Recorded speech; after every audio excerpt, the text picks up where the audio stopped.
Hello, my dear friends. Today, I want to share something very close to my heart, something that truly changed the way I live and learn.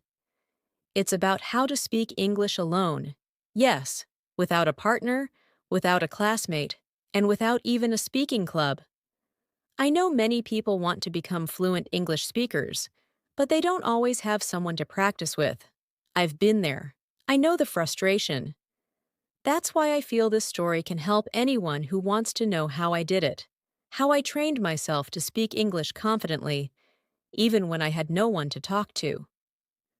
Let me start from the beginning so you understand everything clearly. My name is Emma Carter, and I'm 21 years old. I'm a college student, currently living in Denver, Colorado, in the United States. I'm studying psychology at the University of Colorado. I come from a regular American family. We speak English, of course, but for a long time, I didn't feel comfortable speaking English fluently or confidently. I know this might sound strange because I was born in the US, but I'll explain why that happened. You see, I was always a quiet and shy girl. In school, I used to avoid speaking in class because I feared people would judge me, especially about my pronunciation, my voice, or the way I structured sentences. I had this fear in my mind that maybe I don't sound smart, or maybe people think I'm boring or awkward. Even though English was my first language, I wasn't a fluent speaker in the way I wanted to be: natural, expressive, confident. It wasn't about grammar or vocabulary. I knew the words. But when it came to speaking, I felt like my brain froze. My mind went blank. I couldn't find the words quickly. I would pause too much or say, um, all the time. I was scared of making mistakes or sounding weird, and I didn't always have someone to practice with. My close friends, like Jessica, Maria, and Lily, they were all busy with their own studies and social lives. I couldn't keep asking them to talk in English with me. I needed to learn how to speak by myself, and that's where my real journey began. It all started one rainy afternoon during my sophomore year. I was sitting in my room watching a YouTube video by an English teacher named Rachel. She said something that hit me deeply. If you don't have a speaking partner, become your own partner. That sentence stayed in my head. I paused the video and just stared at my laptop screen. Become my own partner? Could that really work? That night, I decided to try it. I stood in front of my mirror, looked at myself, and said, "Hi, Emma. How was your day today?" At first, it felt silly. I even laughed at myself. But then I thought, nobody's watching. It's just me. Why should I be afraid? So, I continued. I answered my own question. Well, it was okay. I had two classes today, psychology and statistics. I felt nervous during the group activity, but I tried to participate. And guess what? I kept going. I spoke for about 10 minutes. I wasn't fluent. I hesitated. I searched for words. But I spoke. I was practicing. And that was the first step. From that day on, I made a decision. Every day, I would talk to myself in English, even if it was just for 5 minutes.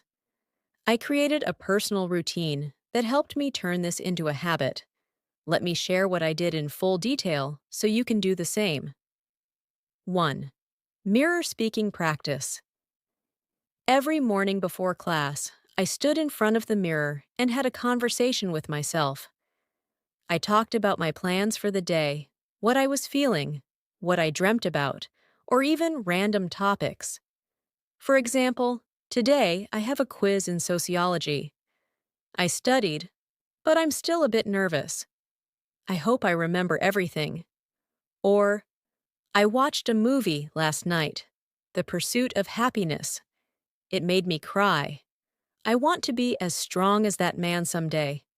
This habit helped me get used to speaking without fear. It trained my mouth to move smoothly in English. 2. Daily voice recording. At night, I I recorded myself speaking about my day. I used my phone's voice recorder app. I spoke for 2 to 5 minutes. Then I played it back and listened. Yes, sometimes I cringed. I didn't like the sound of my voice. But that's the point. You need to face yourself. I listened to my tone, my grammar, my speed, and worked on improving. Third, shadowing technique. I started watching English TV shows with subtitles, like Friends, Brooklyn Nine-Nine, and The Office. I paused the video, repeated the dialogues out loud, and copied the way they spoke. This is called shadowing. I mimicked their tone, rhythm, and emotions. It felt like acting, but it helped me learn real-life conversational English. Fourth, topic-based talking. Every week, I chose 3 to 4 topics to talk about. I would set a timer and speak for 3 minutes about each topic. Topics like my favorite movie, my dream vacation, how I handle stress, why I chose to study psychology. This helped me prepare for spontaneous speaking. I became more confident in expressing my thoughts without preparation. 5. Thinking in English. This was a game changer. I trained my mind to stop translating.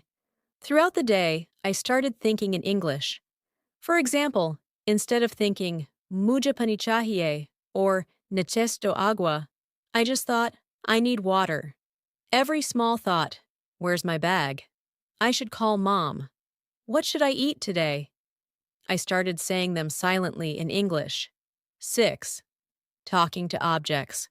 Yes, I know this sounds funny, but it works. I talk to my laptop, my coffee mug, my books. "Hey, mug, you look tired today. Did I drink too much coffee again?" This helped me add fun to my practice and build creativity. 7. Imaginary conversations. I imagined I was talking to someone, maybe a friend or a professor. I imagined both questions and answers. For example, imaginary Sarah. "Emma, what do you think about climate change?" Me. "Well, I believe it's a serious problem. We need more awareness and better laws to protect the environment."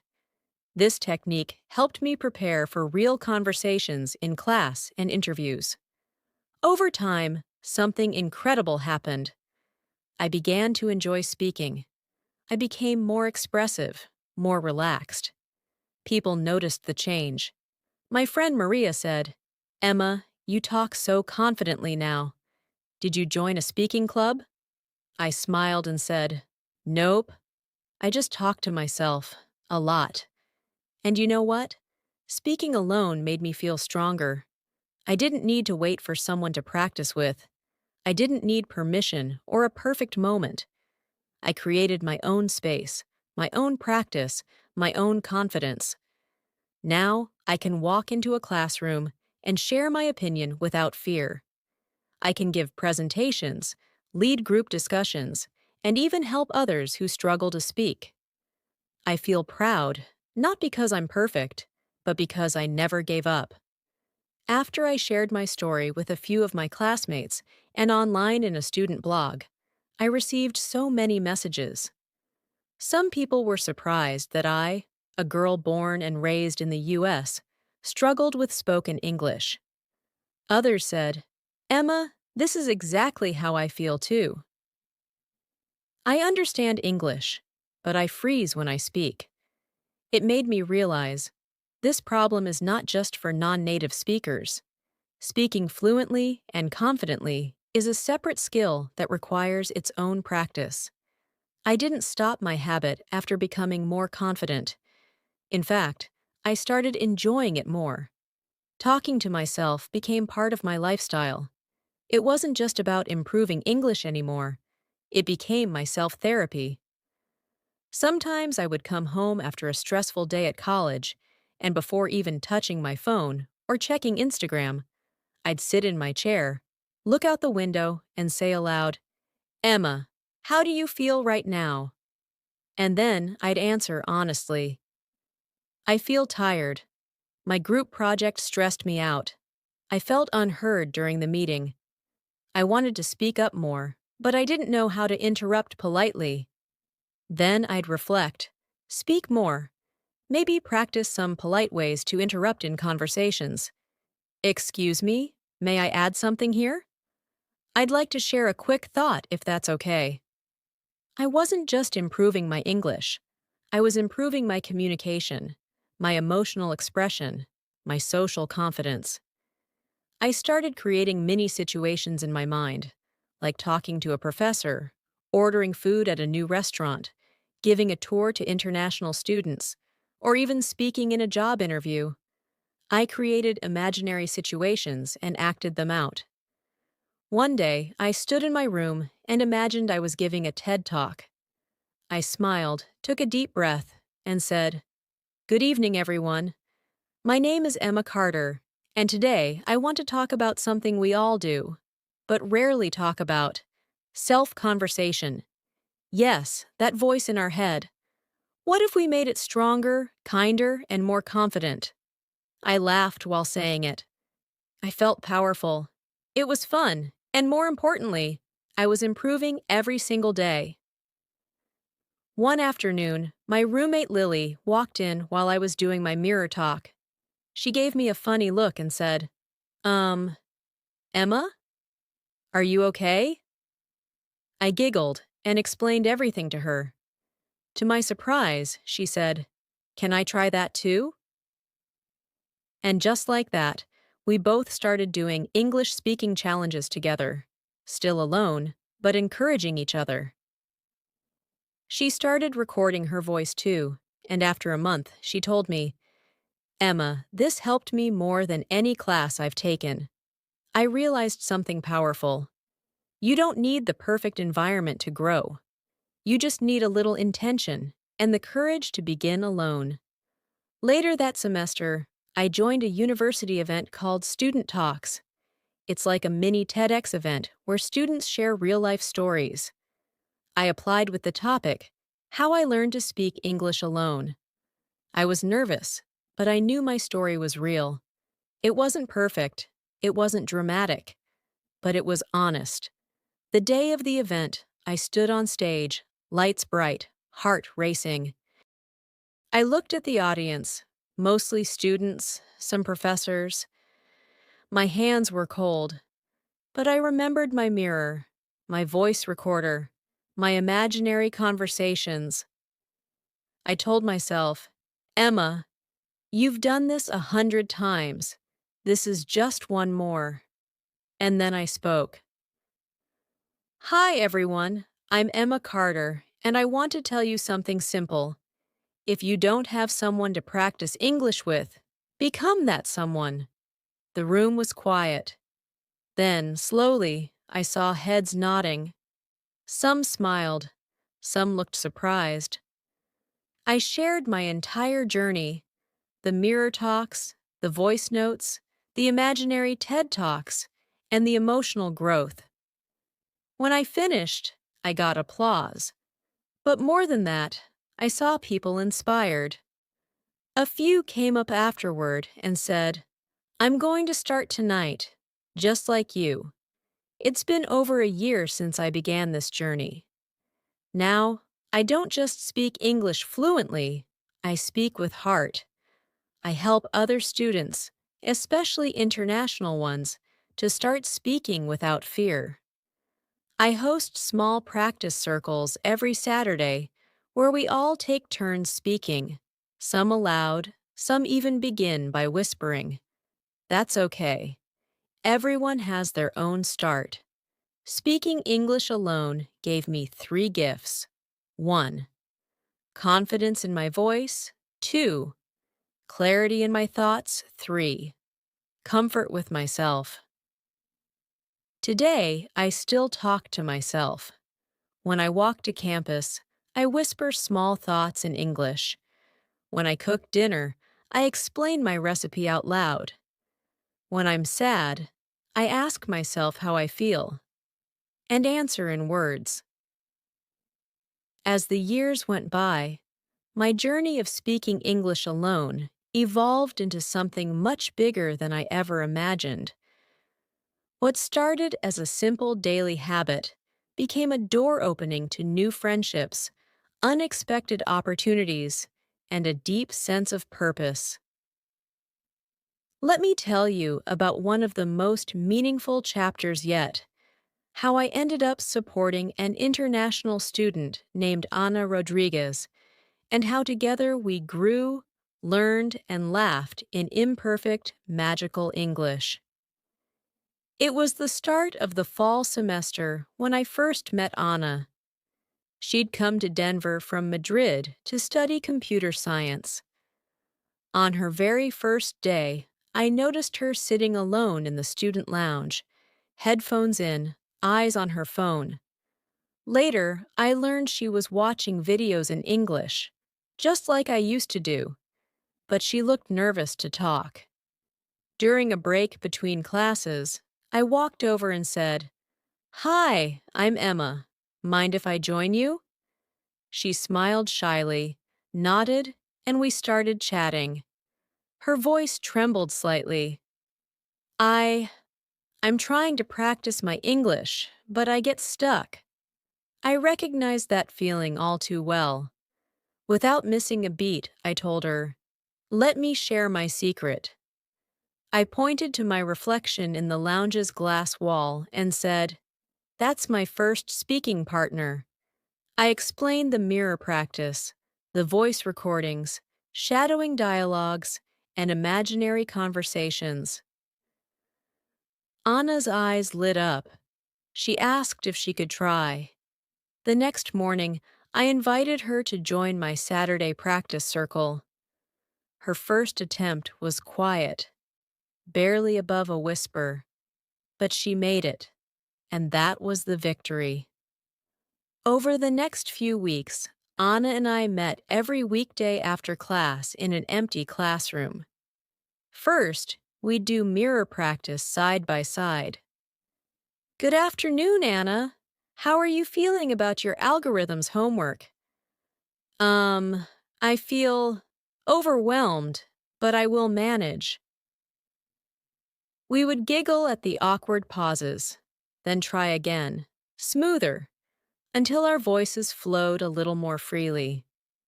Then came voice recordings. We each spoke for 3 minutes about our weekends, movies we watched, coffee shops we loved, family traditions back home. We'd exchange phones and listen, giving gentle feedback. Nice rhythm. Did you notice you said the twice? We celebrated every improvement, every stutter conquered. One day, we tried shadowing a scene from The Pursuit of Happiness, the scene where Chris Gardner says, "You got a dream, you gotta protect it." We acted it out in front of the classroom, gesturing, feeling the emotion. Anna's performance was so earnest that I felt tears well up. She had transformed before my eyes, from someone who froze at simple phrases to someone who could channel genuine feeling in English. As winter turned to spring, our practice circle grew. Lily, Maria, and a couple of international students joined Anna and me. Each Saturday, 6 of us would rotate topics: travel stories, cultural traditions, career goals, even improvised debates. We laughed when someone accidentally spoke Spanish or American slang that didn't make sense.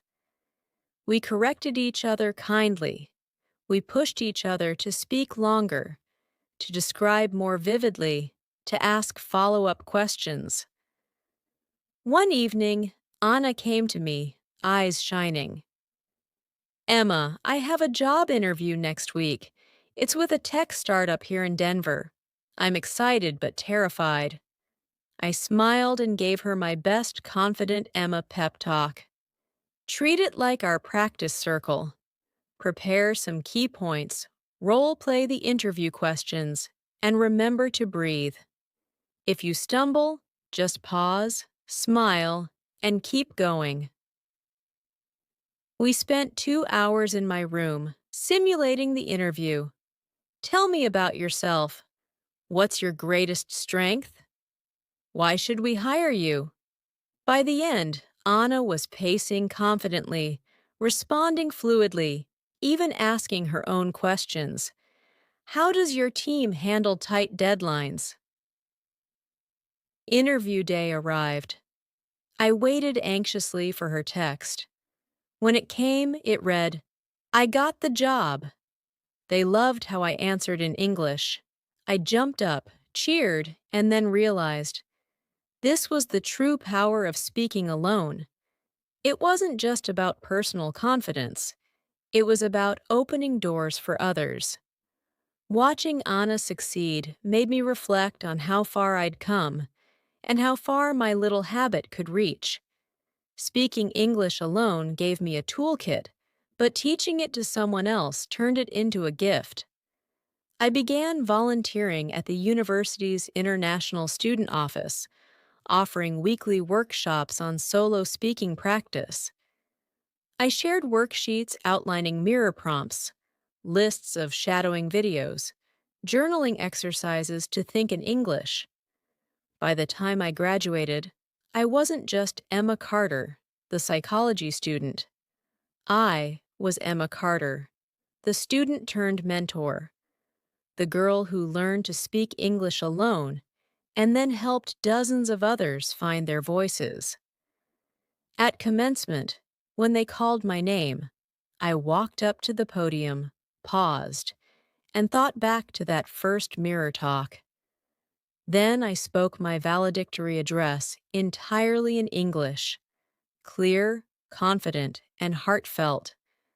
Friends, faculty, family, today we celebrate not just a degree, but the courage to grow, the resilience to try when no one is watching, and the power we each hold in our own voices. I saw Anna in the front row, clapping proudly.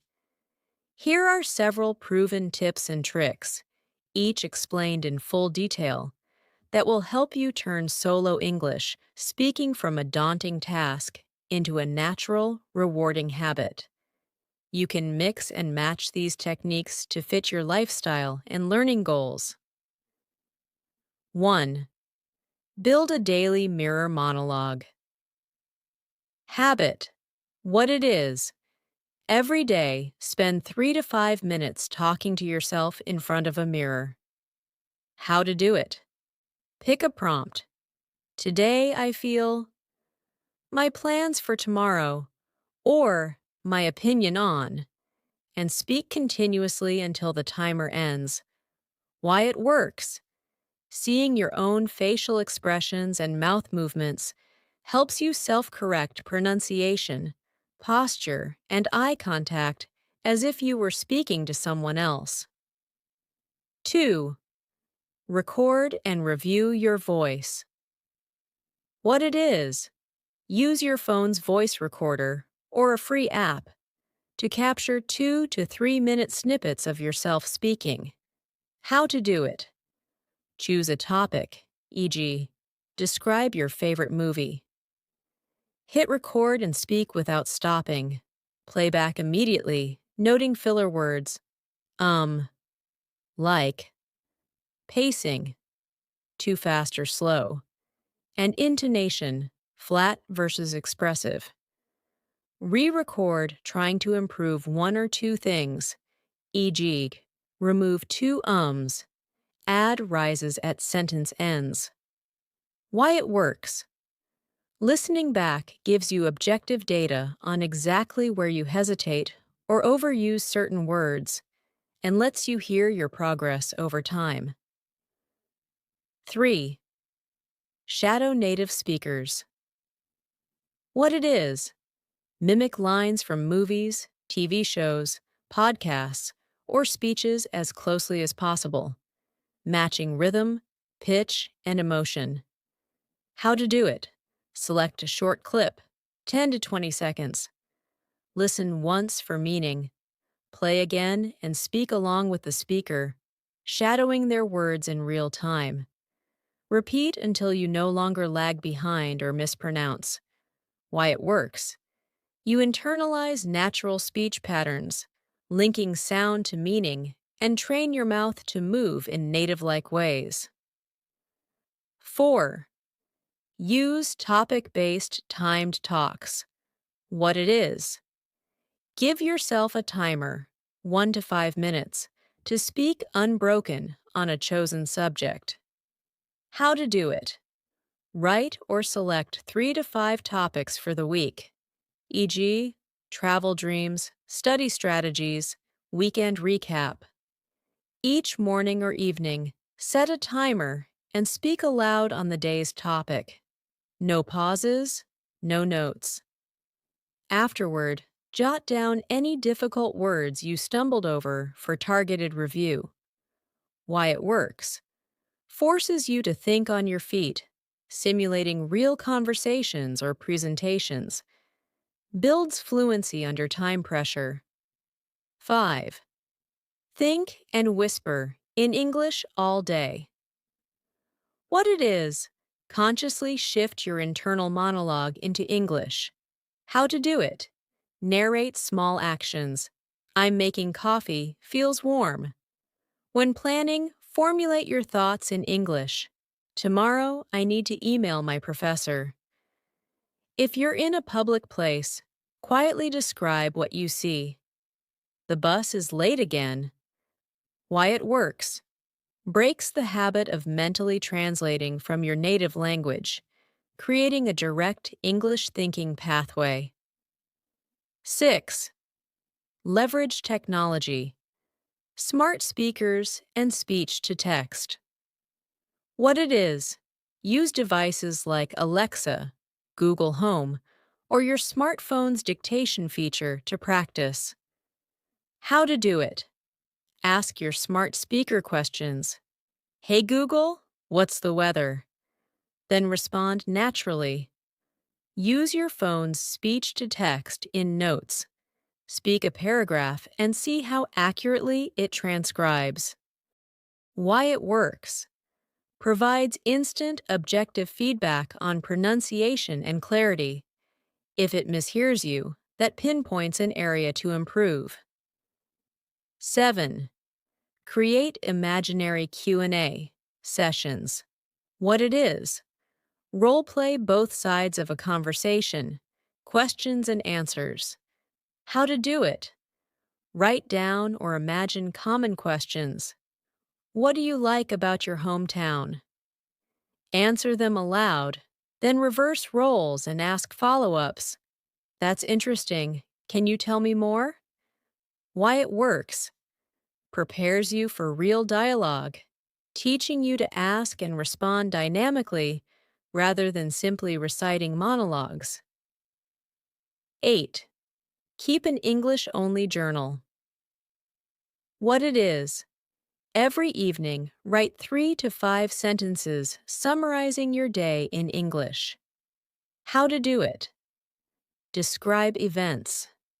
I attended a math lecture. Reflect on feelings. I felt proud when I solved a hard problem. Note new vocabulary and use each word in a sentence. Read your entry aloud the next morning to reinforce pronunciation. Why it works. Strengthens your ability to form coherent thoughts in English and builds a personal vocabulary bank. 9. Gradually increase difficulty what it is. As you improve, add complexity, longer speeches, advanced vocabulary, idioms, or specialized topics, e.g., your field of study. How to do it. Move from 2-minute to 5 or 10-minute timed talks. Introduce phrasal verbs, collocations, and idioms. Run into trouble. Break the ice. Challenge yourself with TED Talks on psychology, your major, and create shadowing scripts from them. Why it works. Prevents plateaus by continually stretching your comfort zone and keeping practice engaging. 10. Track your progress and celebrate milestones. What it is. Maintain a simple log or calendar marking each day you practice, and set small goals, e.g., 30 consecutive days of mirror monologues. How to do it? Use a habit tracking app or a paper calendar. Note what technique you used and for how long. Every week, review your recordings or journal entries to notice improvements. Reward yourself for milestones. Treat yourself to a movie, coffee, or a short trip. Why it works: keeps you motivated, provides visual proof of consistency, and reinforces the positive cycle of effort, growth, reward. Putting it all together, morning, 3-minute mirror monologue plus 5 minutes of topic-based timed talk. Daytime, think in English whenever possible, plus shadow 10 to 20 seconds of a video clip. Evening, record and review a 2-minute reflection, plus write a journal entry. Weekend, combine 30-minute practice circle or imaginary Q&A session, plus track progress 11. Use AI chatbots as conversation partners. What it is: leverage chatbots, like the one you're using now, to simulate realistic back-and-forth dialogue. How to do it? Open your favorite chatbot or language learning app. Tell it, "I'd like to practice speaking. Ask me questions about my day." Respond out loud, then paste your answers into the chat so it can reply. Ask for corrections. How can I say that more naturally? Why it works. You get immediate feedback and endless question variations without worrying about bothering a human partner. 12. Read aloud and dramatize. What it is: take any short text, news article, poem, recipe, instruction manual, and read it aloud with expression. How to do it? Choose a paragraph of 100 to 150 words. Read it through silently to understand. Read it aloud and act it. Change your tone for questions, pause at commas, emphasize powerful words. Record and compare with your first attempt. Why it works: reading aloud builds your fluency, teaches you intonation patterns, and strengthens the mental link between written and spoken English. 13. Build a personal phrase bank notebook. What it is: a dedicated notebook, physical or digital, where you collect useful chunks of language, phrases, idioms, collocations. How to do it? Whenever you hear or read a phrase you like, to hit the ground running, in the blink of an eye, write it down. Next to it, jot a simple definition or translation. Create a sample sentence of your own. Weekly, pick 5 to 10 phrases and use them in your mirror practice or recordings. Why it works: you move beyond single words to natural English chunks, which makes your speech flow more like a native's. 14. Practice minimal pairs for pronunciation. What it is: drill contrasting sounds that non-native speakers often mix up, or ship versus sheep, think versus sink.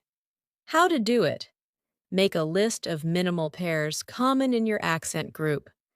In front of the mirror, exaggerate the mouth movements for each sound.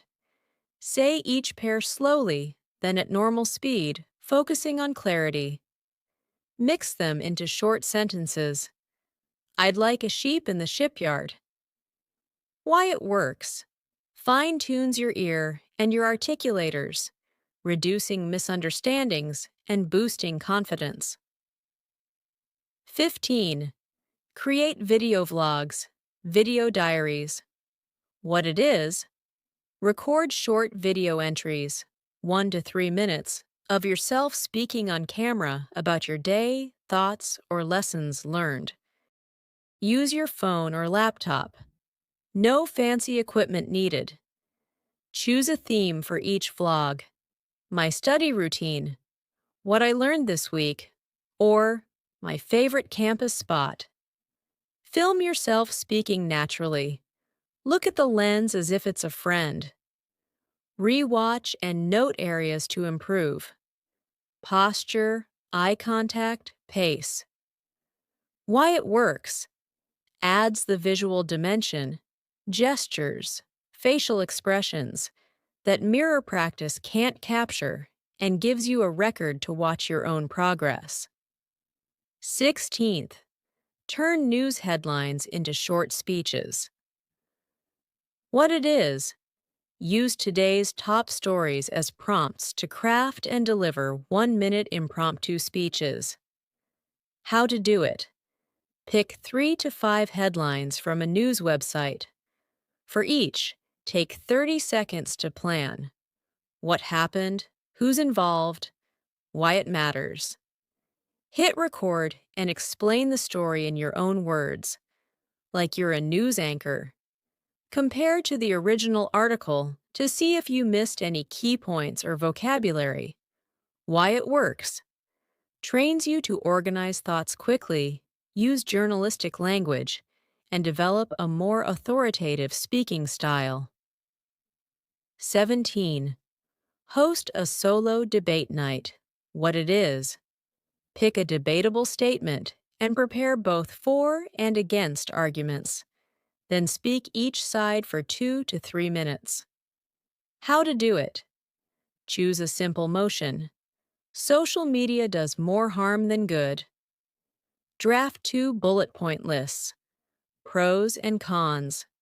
Using a timer, argue for the motion first, then switch and argue against. Record both rounds, then listen for which side you delivered more convincingly and why. Why it works. Forces you to think flexibly, gather supporting language, and practice persuasive rhetoric. All key skills for effective spoken English. Next steps. Choose 2 of these new strategies to integrate this week. Schedule them just like your mirror practice. Set reminders.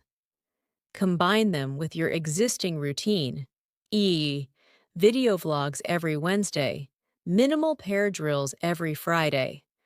Reflect on what feels most engaging and double down on those for sustained motivation. By layering these advanced techniques on top of your foundational habits, you'll accelerate your progress and keep your practice fresh and exciting. Ready to give one of these a try today? Your solo speaking journey just got even richer.